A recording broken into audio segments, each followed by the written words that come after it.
우리가 이 이승만 대통령이 예수를 믿게 된 것은 한성 감옥에서 예수를 만나게 됩니다.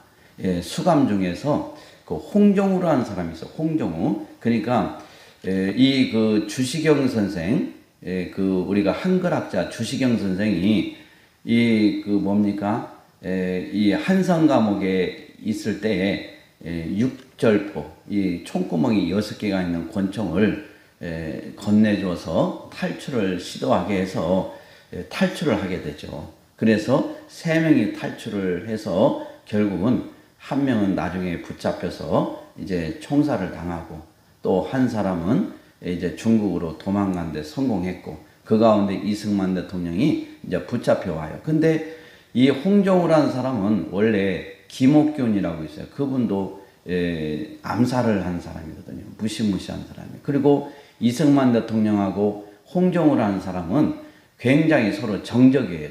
정적이라는 것은 서로 내가 죽이지 않으면 내가 죽는 그런 상황이에요. 그래서 홍정우는 반드시 이승만이라는 사람을 죽여야 돼요. 죽여야 된단 말이에요. 그래서 그런데 이 홍정우가 그 당시에 재판관이에요. 재판관. 그러니까 이승만 대통령에게는 사실 이승만이라는 이 청년은 더 이상 희망이 없는 거예요. 희망이 없어요. 그래서 가족들에게도 나를 더 이상 이제 이승만으로 자식으로 생각하지 말아달라고 오죽했으면 그렇게 유언까지 남기겠어요. 이런 가운데서 극도로 죽음에 대한 공포가 엄습을 해옵니다. 이런 가운데 그가 이제 기독교로 개종하는 계기가 돼요. 너무 이 홍정우라는 사람이 재판관인데 이 사람이 이승만 이 사람을 죽이지 않으면 자기가 죽기 때문에 분명하게 사형을 할 것을 알게 돼요. 그래서 그 가운데서 아주 극심한 이런 죽음의 공포를 느끼고 그리고 우리가 선교사 알렌이라는 사람이 있는데 이 알렌이 다각도로 이승만 이 청년을 구해보려고 얼마나 노력을 많이 했는지 모릅니다. 아까운 인물이기 때문에. 그런데 그것도 결국은 무효로 돌아가요. 안 돼요. 그래서 이제 이승만은 그 가운데에서 이제 선교사님들이 하신 말씀을 귀담아 듣고 이 어려움과 고난 속에서 하나님께 무릎을 꿇고 기도하고 도움을 청하면 그분이 역사하신다. 하나님께서 기적을 베푸신다.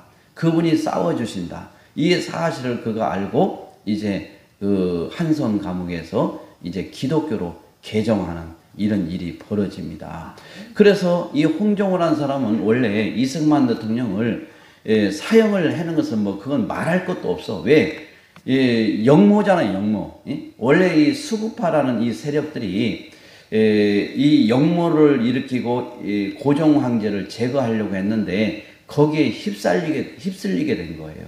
이승만 대통령이. 그래가지고 결국은 이 고종 황제 폐위 사건에 연루되어서 감옥에 들어오게 됐는데 이런 가운데 우리 이승만 대통령이 이제 탈출을 하고 다시 붙잡혀 들어오면서 이제 홍정우라는 사람이 재판관으로 있는데 김옥균을 암살할 정도로 아주 대단한 악랄하고 또 이승만의 정적으로서 이승만을 죽이지 않으면 자기가 살 수 없는 상황이었기 때문에 이승만을 반드시 죽일 수밖에 없는 이런 상황에 있었는데 그가 재판을 하면서 이승만을 살려줍니다.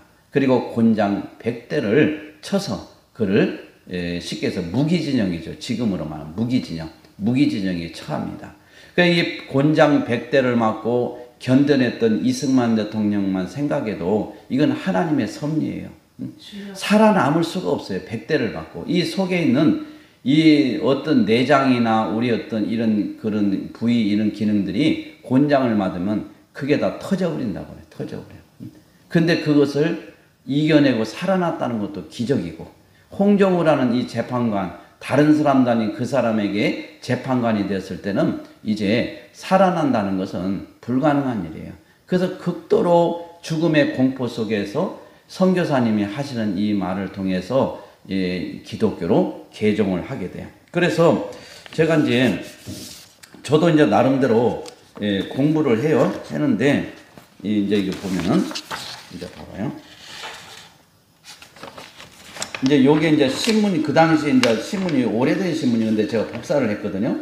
저도 다 이렇게 색을 칠해가면서 이렇게 이제 공부를 해요. 이렇게 공부를. 왜냐하면 역사적인 이것을 잘못하면 안 되잖아요. 근데 여기 보니까 수감중 기독교 개종, 그리고 외교론 정립 이렇게 했잖아요. 그래서 청일 전쟁 직후 영어 신학문 공부를 이제 해서 얼마나 머리가 좋은지 영어를 1년 했는데도 교사로 발탁이 될 정도로 굉장히 이승만 대통령이 뛰어난 이런 두뇌를 가지고 그렇게 하십니다.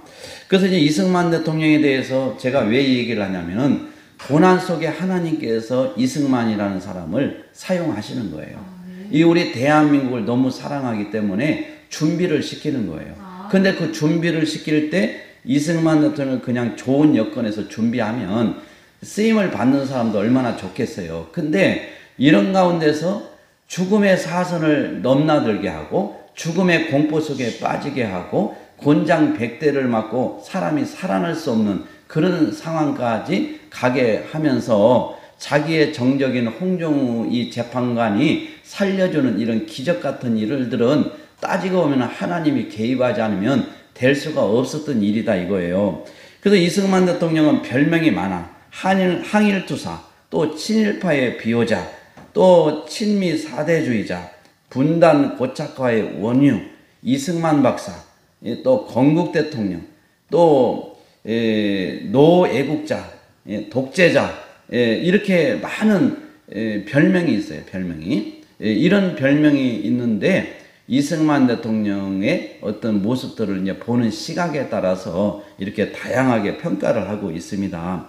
근데 우리 이승만 대통령은 여러분들이 알다시피 상해 임시정부의 초대 대통령이 되었고 29년이 지난 1948년도에 이제 이승만 대통령이 우리 대한민국 초대 건국 대통령으로 이제 선출이 되어지죠. 그래서 우리 이승만 대통령은 임시정부에서도 대통령, 또 우리의 그 모든 우리 건국이 되어가 나서도 거기에서도 또 초대 대통령이 되고 이렇게 우리 이승만 대통령은 우리 대한민국의 설계자예요. 설계자. 설계하는 그 설교대에 의해서 대한민국을 건국을 했단 말이에요. 그래서 이승만 대통령이라는 이 인물은 너무나도 우리에게 중요해요. 중요해. 왜 그러냐면 애국자를 떠나서 진정한 하나님의 백성이었기 때문에. 그래서 오죽했으면 우리가 서울에 갔을 때 정동 감리교회, 이 감리교회 이제 그 이승만 대통령이 감리교회 다녔잖아요.